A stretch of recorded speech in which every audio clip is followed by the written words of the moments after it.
네, 오늘도 수급을 통해서 옥석을 가려보겠습니다. 수급 파이터 김태동 팀장님과 함께 하겠습니다. 팀장님 안녕하십니까? 네, 안녕하세요. 네. 자, 팀장님 오늘도 먼저 수급 동향부터 살펴보겠습니다. 먼저 외국인들은 오늘 특이하게 경기 민감주 그렇죠. 여러 가지로 사고 있습니다. 뭐 이제 건설과 플랜트 쪽에서는 대우건설, 삼성엔지니어링, 현대, 두산 인프라코어 등 사고 있고 그 외에도 뭐 건설주들, 펜오션도 사고 있습니다. 자, 기관은 오늘 가장 많이 사고 있는 종목은 맘스터치예요. 네. 오늘 이슈가 있다 보니까 그런 것 같고요. 자, 그 외에도 전자전기 쪽에서도 LG전자도 사고 있고요. 오늘 또 핫한 종목 중에 하나인 J콘텐트리와 하나시스템도 사고 있습니다. 외국인과 기관이 공통적으로 많이 사는 건 아무래도 오늘 좀 호재가 있는 이 한국항공우주가 요즘 계속해서 매수세가 잘 맞아요. 들어오고 있습니다. 자, 이렇게 수급 동향 한번 살펴봤습니다. 외국인 대 기관 수급 파이터 1라운드 바로 시작하겠습니다. 1라운드 파이트! 1라운드 대결부터 네. 아주 기대가 됩니다. 지금 카카오가 일단 나왔어요. 네. 그리고 기관의 선택은 현대해상인데 카카오가 근데 저가 매수세가 오늘 확인해보니 좀 들어오고 있긴 하더라고요. 네, 아무래도 이제 뉴스 대전이라는 저는 표현을 쓰고 싶어요. 한쪽은 나쁜 뉴스가 좀 지배적이고 그렇죠. 또 다른 한쪽은 좋은 뉴스가 지배적인데 지금 현재 시점 기준으로 봐서 과연 앞으로 올라갈 것을 생각하면서 투자를 하는 것이 맞을까? 아니면 지금부터 조정이 나올 것을 조금은 이제 피해야 되는 것이 맞을까에 대한 고민을 당연히 여러분들이 많이 하실 것 같아요. 그래서 좋은 뉴스를 계속 따라갈 것이냐? 아니면 안 좋은 뉴스가 있었던 종목군들을 한번 지금 다시 살펴볼 필요가 있는 것이냐 이 이야기를 좀 드리고 싶어서 네. 카카오, 현대해상을 한번 체크드리도록 하겠습니다. 전공법이냐 역발상이냐 그렇죠. 뭐 그렇게 볼 수 있을 것 같은데 자 1라운드 승자 바로 열어보겠습니다. 승자 열어주시죠. 승자는 카카오입니다. 트레이딩 관점인가요? 그렇죠. 굉장히 이제 공격적으로 이제 이야기 드릴 수 있는 것인데 네. 일단 카카오 같은 경우에는 여전히 불확실성들이 굉장히 많아요. 지금 많은 소위 영위하고 있는 플랫폼들이 따로 이제 신규 재상장이 되면서 카카오라는 기업에 대한 투자에 대한 매력도가 좀 많이 떨어진 상황이다라고 보시면 될 것 같습니다. 카카오 게임즈, 카카오뱅크, 카카오페이 또 이제 올해 또 많은 플랫폼들이 뭐 재상장에 대한 이야기들이 나오고 있는 상황. 거기에 이제 더불어서 이 오너 리스크가 지금 계속해서 이제 부각이 되고 있는 상황이다 보니까 카카오 현재 구간에서 과연 매수하는 것이 맞을까에 대한 고민이 들 수밖에 없지 그렇죠. 않나라는 생각이 드는데 고점 대비 40% 이상 좀 빠졌습니다. 맞습니다. 물론 많이 빠졌다 그래서 무조건 좋다, 무조건 사야 된다 이 이야기는 아닙니다만은 일단 카카오가 영위하고 있는 본업 기준으로 봤을 때는 성장성은 확고하다라는 거예요. 네. 만약에 단순히 테마주로 올랐고 그 본업에서 성장성을 보여주지 못하다면 당연히 주가는 밀릴 것이고 그 밀림의 단기 반발세를 보면서 매수를 하는 것은 굉장히 위험하다 생각이 들지만 본업 자체의 성장성은 여전히 긍정적이다라고 저는 말씀드리고 싶어요. 뭐 비즈톡 아무래도 이제 뭐 여러 가지 광고 매체를 통한 뭐 수익 개선 이러한 부분들은 여전히 좋기 때문에 저는 오너 리스크가 있어서 여전히 불확실성은 존재하지만 우리는 주식하는 입장이잖아요. 가격 메리트는 굉장히 유리할 수 있다라는 의견을 드려보도록 하겠습니다. 자, 무시할 수 없는 것이 바로 세 번째 포인트인 그렇죠? 것 같습니다. 가격 메리트라는 측면에서 이 카카오가 사실 10만 원도 무너지고 9만 원 선도 어제 맞아요. 무너지는 모습까지 나왔었거든요. 그렇기 때문에 사실 지금 오늘도 그렇고 어제부터도 외국인 기관이 조금씩 매수는 하고 있는 것이 포착이 되고 있습니다. 네. 자, 일단은 그래서, 네. 아무래도 그동안에 메이저 수급 주체의 매수세가 없었기 때문에 제가 카카오 이야기를 드리진 않았어요. 그런데 그렇죠. 이제 어제 조금 일부 수급이 잡혔고 오늘도 이제 조금씩 반락을 좀 보여주고 있기 때문에 저는 지금 시점이 가장 좋지 않을까 이 이야기를 드리도록 한편으로 하겠습니다. 보면 또 수급파이터니까 할 수 있는 또 그쵸. 종목이지 않을까 맞아요. 싶습니다. 자, 이렇게 카카오 함께 살펴봤습니다. 그럼 가격 전략을 어디까지 한번 봐야 될지 얼마 정도로 바라보고 있는지 상당히 궁금한데 가격 전략을 함께 보겠습니다. 네, 일단 뭐 현대해상과 카카오 즉 이제 전공법보다는 그냥 역설적인 발상을 좀 생각을 해보면서 저는 이제 카카오를 우리가 관심 있게 보자라는 말씀을 드리고 싶은데 일단 저는 두 번에 나눠 산다 생각을 하시는 게 좋을 것 같아요. 오늘 종가에 매수를 하는 것도 굉장히 좋지만 종가 1차를 매수를 했다면 조금 더 기다리셨다가 만약 여기서 바로 반등이 나오면 당연히 좋죠. 하지만 바로 반등이 나오지 않을 것을 좀 고려를 해본다면 박스 하단 뭐 8만 원을 좀 잡으면서 8만 원에서 상단 9만 3천 원 이 박스 안에서 저는 분할 매수하는 전략이 가장 좋다라고 생각이 들고요. 카카오를 지금 사서 그럼 역대 최고점을 넘어가는 것을 기대해보자. 그것은 아닙니다. 왜? 아직까지 불확실성이 해소돼야 되는 요소들이 굉장히 많기 때문에 네. 저는 고점을 돌파한다라기보다는 기술적 반등이 나와서 13만 원까지는 충분히 한 번쯤은 도전해 볼 만하지 않을까라는 생각이 들어요. 물론 13만 원도 조금은 공격적으로 잡은 상황이긴 합니다만은 여기서 1차적으로는 11만 원대 그리고 11만 원이 돌파하면 13만 원까지의 반등은 충분히 기대해 볼 수 네. 있다라는 의견을 한번 드려보도록 하겠습니다. 네, 가격 전략이 무엇보다 중요하겠죠. 일단 현재 나와 있는 박스권에서 매수하시는 걸 얘기했고요. 1차적으로 11만 원 선이고 그다음에 넘는 걸 봐서 최종 13만 원까지 한번 노려보자 이렇게 얘기를 해주셨습니다. 손절가 7만 5천 원에서도 잘 대응하시길 바라겠습니다. 자, 이렇게 한번 1라운드 카카오 살펴봤고요. 매운맛 1라운드였던 것 같습니다. 자, 이어서 수급파이터 2라운드 열어보겠습니다. 2라운드 파이트!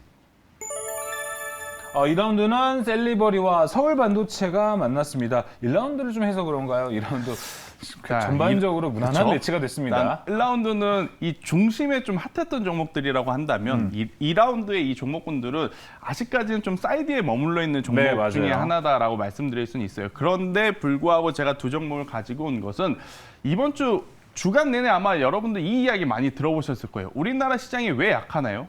LG 에너지 솔루션 청약 자금이 빠져나왔기 때문이다. 아마 이 이야기 많이 들어보셨을 거예요. 네. 그런데 반대로 내일은 개인 투자자들에게 그 환급을 해주는 날입니다. 맞아요. 그럼 개인 투자자들이 또 시장에 그 돈을 가지고 들어올 가능성이 굉장히 높다라는 것에 저는 포커스를 맞춰서 오. 개인 투자자들이 조금은 좋아할 만한 제약 바이오 혹은 과대 낙폭주 위주로 우리가 한번 지금 체크를 해봐야 될 때가 아닌가라는 의견을 드려보고자 셀리버리 서울반도체 이 이야기를 한번 드리도록 하겠습니다. 일정량의 빠져나갔던 수급이 부분적으로 들어갔을 때 어느 그죠? 섹터로 들어갔을 때 가장 또 효과적으로 수익이 날지도 한번 보는 섹터로 보는 게 좋을 것 같습니다. 딱 오늘밖에 못 보는 그쵸. 이런 또 섹터가 대결이 나올 것 같습니다. 자, 그러면 2라운드 승자 바로 열어보겠습니다.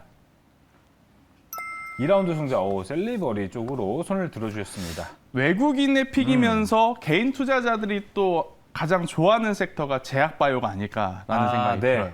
난 제약바이오가 사실 삼성전자라든지 SK 하이닉스가 밀렸을 때 어느 정도 뒷받침을 해줘야 우리나라 시장이 굉장히 탄력적으로 가거든요. 그런데 이번 주 초에는 셀트리온의 지속적인 여파가 좀 있었고 또 신라젠도 우리가 생각한 것보다 좀 부정적인 이슈가 있다 보니까 굉장히 많이 침체된 상황이었어요. 네. 하지만 어제 그리고 오늘 같은 경우에는 정말 오랜만에 이 셀트리온 그룹주에 이제 매수세가 들어오면서 당연히 이제 셀트리온이 앞으로 계속해서 올라갈 것이냐라는 투자 심리보다는 너무 많이 빠졌다. 가격적인 메리트가 있다. 쇼커버링에 대한 물량이 이제 들어오면서 제약바이오도 이제 슬슬 다시 한번 가격적으로 이렇게 낮은 위치에 있는 종목군들은 좀 관심 가져봐야 되는 그러한 때가 아닌가라는 게 이제 투자 심리가 좀 펼쳐지고 있는데 네. 셀리버리도 이제 그와 같은 이제 컨셉에 부합하는 기업이다라고 좀 보시면 될 것 같아요. 굉장히 좋은 기술력을 가지고 있습니다. 지금 계속해서 코로나19 면역 치료제예요. 뭐 코로나19 완전히 뭐 치료제라든지 백신 쪽보다는 면역 치료제 이쪽으로 좀 개발을 하고 있고 네. 실질적으로 또 흡입제 형태의 이제 코로나19 치료제도 개발 중에 있는 상황이기 때문에 이러한 부분이 지금 당장 성과를 내기엔 어렵습니다. 하지만 제약바이오는 꿈을 먹고 사는 섹터죠. 그렇죠. 그렇기 때문에 이러한 이 모멘텀, 성장 모멘텀 앞으로 잘 될 것이라는 기대감이 있는 지금 셀리버리이기 때문에 우리가 관심 있게 봐야 된다라고 생각이 들고 일단 눈에 보이는 이 기술력은 파킨슨병 치료제에서 굉장히 이 두각을 나타내고 있다. 이거에 이제 포커스를 맞춰야 될 것 같아요. 그래서 이제 지금 당장 뭐 임상이 모두 마무리되는 것은 아닙니다만은 앞으로의 기업의 성장을 좀 고려를 해봤을 때 셀리버리 저는 충분히 지금 위치에서 잠시 후에 뭐 가격 전략 보시면 아시겠지만 네. 굉장히 좋은 위치, 낮은 위치가 아닐까라는 의견을 한번 드려보면서 서울반도체도 제가 오늘 선택은 하지는 않았지만 굉장히 가격적으로 메리트는 있다라는 의견 드려보도록 하겠습니다. 그럼 뭐 서울 반도체도 덧붙여서 그쵸? 지금 상당히 매력적인 구간에 있다. 맞습니다. 이렇게 좀 정리해 볼 수 있겠고요. 셀리버리가 상당히 괜찮은 구간에 있다고 얘기를 해주셨는데 셀리버리의 구간 어떨지도 가격 전략 어디까지 바라봐야 될지도 함께 살펴보겠습니다.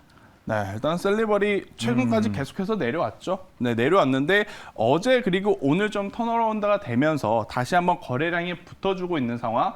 특히 이제 제약바이오의 투자 심리가 살아나게 되면 이 해당 테마, 해당 섹터의 해당 기업의 특성상 굉장히 강하게 변동성이 저는 충분히 나올 수 있다라고 생각이 들어요. 그래서 한 가지 팁을 더 드리자면 네. 손절 가격만 잘 지켜서 트레이딩을 했을 때는 저는 굉장히 좋은 결과물을 낼 수 있는 지금 상황이 아닐까라는 생각이 들어서요. 손절가. 셀리버리 오늘 종가에 매수를 하시는 게 가장 좋다 생각이 들고 목표가는 저는 1차적으로는 5만 원을 한번 제시드려 보도록 할게요. 5만 원 이상 돌파하게 되면 충분히 6만 원까지도 저는 볼 수 있다 생각이 들고 대신에 손절가 굉장히 중요하다 그랬는데요. 정말 타이트하게 잡았습니다. 3만 원이라는 가격대가 이탈이 되게 되면 그때는 우선 손절을 하시는 걸로 저는 전략을 드려보면서 제약바이오의 강한 반등세, 강한 등락률을 한번 기대해보자라는 이야기를 드리면서 서울 반도체는 사실 두 섹터를 상대적으로 비교를 했을 때는 조금은 더 무거울 수가 있어서요. 심리도 있고요. 그렇죠. 조금 더 탄력적으로 움직일 수 있는 셀리버리에 포커스를 맞춰보자라는 의견 드리도록 하겠습니다. 네, 셀리버리였습니다. 사실 목표가도 정말 중요하지만 그쵸. 거래를 할 때 손절가도 정말 중요하거든요. 오늘은 손절가를 먼저 강조를 해보겠습니다. 손절가 3만 원이고요. 현재 3만 6천 원 선에서 움직이고 있는 셀리버리입니다. 목표가 5만 원까지 바라보고 있습니다. 자, 이렇게 2라운드까지 살펴봤습니다. 오늘도 김태성 팀장님의 픽은 무엇일지 오늘의 공략주 열어보겠습니다. 오늘의 공략주 DO입니다. 네, 일단 검색을 하면 연예인이 먼저 나와요. 네.